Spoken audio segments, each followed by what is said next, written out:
ये कहानी है कमला की। कमला अपनी बेटी पूजा के साथ धर्मपुर गांव में रहती थी। उसके पति के देहांत को काफी साल बीत चुके थे। कमला के पास एक गाय थी जो अचानक बीमार पड़ गई और मर गई। कमला की कमाई उसी गाय का दूध बेचने से होती थी। अब उसका वो सहारा भी हाथ से छिन गया था। माँ, अब हम क्या करेंगे? हमारी गाय तो बीमारी के चलते मर गई। अब तो पैसे कमाने का कोई जरिया भी नहीं बचा। यही चिंता मुझे खाई जा रही है पूजा, पर कुछ न कुछ रास्ता तो मुझे निकालना ही होगा। मैं पड़ोस वाली सरोज बहन से अगर उनकी गाय का गोबर मांगकर उपले बनाकर बेचूं, तो उपले बेचकर कुछ तो पैसे आ ही जाएंगे। मैं सरोज बहन से बात करके आती हूँ।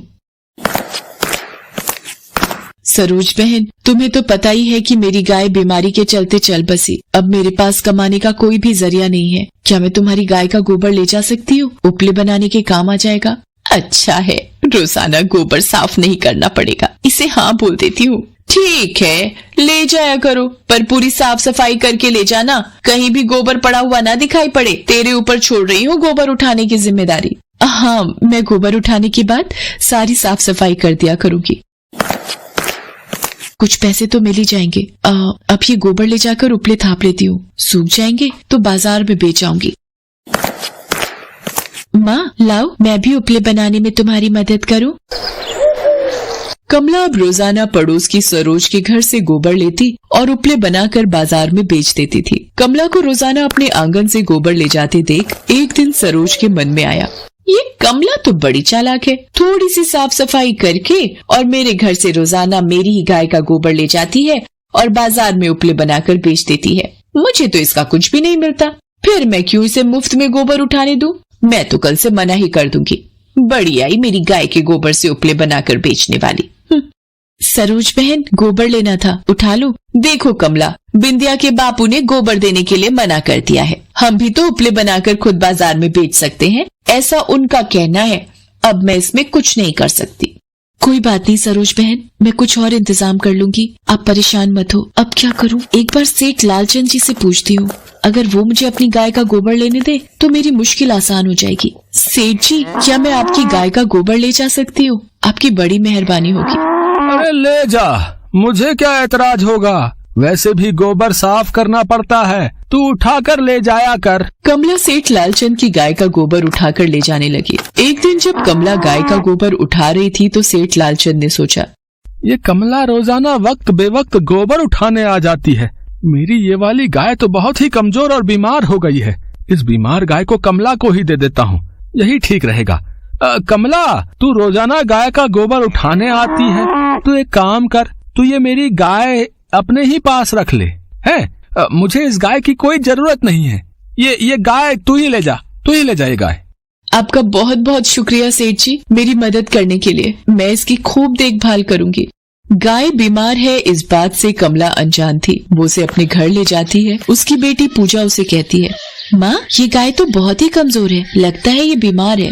कोई बात नहीं पूजा, हम कुछ दिन इसकी देखभाल करेंगे तो ये ठीक हो जाएगी। कमला अपनी बेटी पूजा के साथ मिलकर गाय की देखभाल करती थी, पर वो गाय बीमार थी, इसलिए बहुत कम दूध दे पाती थी। एक दिन कमला जब भोजन बना रही थी, ये थोड़ा सा ही आटा बचा हुआ है, इसकी रोटियां बना लेती हूँ, पूजा को भी भूख लगी होगी। कुछ खाने को मिलेगा बाबा, कब से भूखे हैं। कोई है जो मुझे कुछ खाने को थोड़ा बहुत दे दे। ये तो कोई साधु महाराज हैं, इन्हें ये रोटी दे देती हूँ। बाबा, ये लो, मैंने अभी ये रोटियां बनाई हैं, इनमें से कुछ रोटी आप खा लो। इसने तो मुझे अपने हिस्से का भोजन दे दिया, अब ये खुद भूखी है। इसकी उदारता देखकर तो मेरा भी मन भर आया। मैं जान गया हूँ इसके घर में खाने के लिए और कुछ भी नहीं है, सिर्फ ये रोटियां ही थी जो इसने मुझे खिला दी। बेटी, तुम बहुत दयालु हो, तुमने अपने हिस्से का भोजन मुझे खिला दिया, मैं जानता हूँ। कमला की आंखों में आंसू आ जाते हैं। वो अपनी सारी दुख भरी कहानी उन साधु महाराज को सुनाती है। साधु महाराज कमला के घर में बंधी गाय के सिर पर हाथ फेरते हैं। अब तुम्हें चिंता करने की कोई आवश्यकता नहीं है, तुम्हारे दुख के दिन दूर हो गए। अब मैं चलता हूँ बेटी, भगवान तुम्हारी सदैव मदद करेंगे। कमला को आशीर्वाद देकर साधु बाबा वहाँ से चले जाते हैं। अगले दिन पूजा जब गाय के पास खड़ी थी, माँ, हमारी गाय ने सोने का गोबर दिया है, जल्दी आओ माँ। हाँ पूजा, ये तो सोने का गोबर है। ये सब उन साधु महाराज की कृपा से ही हुआ है। भगवान ने जरूर उन साधु महाराज को हमारी मदद के लिए भेजा था। कमला के घर में बंधी गाय सोने का गोबर देने लगी, जिसकी वजह से धीरे धीरे कमला की जिंदगी में सुधार आने लगता है और उसके पास पैसों की भी तंगी हट जाती है। उसने अपने मकान को भी पक्का बनवा लिया था। कमला की पड़ोसन सरोज कमला को सोने का गोबर उठाते हुए देख लेती है और वो सीधी सेठ लालचंद के पास जाती है। सेठ जी, आपने जो कमला को अपनी गाय दी थी, वो गाय तो सोने का गोबर देती है। देखते ही देखते कमला लखपति बन रही है। गाय आपकी और पैसे कमला कमा रही है। उस सोने के गोबर पर तो आपका ही हक होना चाहिए था ना सेठ जी। क्या कमला को जो मैंने गाय दी थी वो सोने का गोबर देती है? ऐसा कैसे हो सकता है रामलाल? किशोर, कमला से हमारी गाय वापस ले आओ। बोलना सेठ जी अपनी गाय वापस मांग रहे हैं, जाओ। सेठ लालचंद के आदमी कमला से जबरदस्ती गाय वापस छीन लाते हैं। कमला बेचारी रोने लगी है। चुप हो जाओ माँ, रो मत। ये जरूर सरोज चाची का ही किया धरा है। उन्होंने ही सेठ लालचंद जी को भड़काया होगा, क्योंकि कल सुबह उन्होंने सोने का गोबर उठाते हुए मुझे देख लिया था। हे भगवान, अभी तो हमारे दुखों के दिन दूर हुए थे, फिर से ऐसे दिन क्यों आ गए प्रभु। गाय को ले जाकर सामने खूंटे से बांध दो।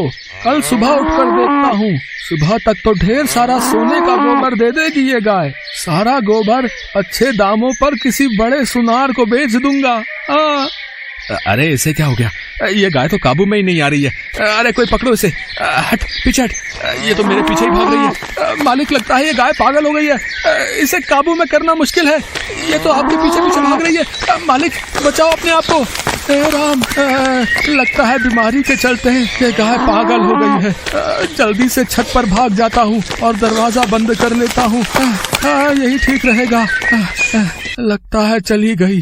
देखूं तो जरा ये किशोर और रामलाल कहाँ भाग गए। तौबा तौबा, जो दोबारा इस गाय को मैंने बुला लिया। बाल बाल बच गया आज तो। उसी कमला के पास रहे अब ये पागल गाय। दोबारा नहीं बुलाऊंगा इस आफत को। गाय शांत होकर कमला के घर वापस आ जाती है। माँ देखो, हमारी गाय वापस आ गई। हाँ पूजा, ये सब भगवान का ही आशीर्वाद है जो हमें ये गाय वापस मिल गई।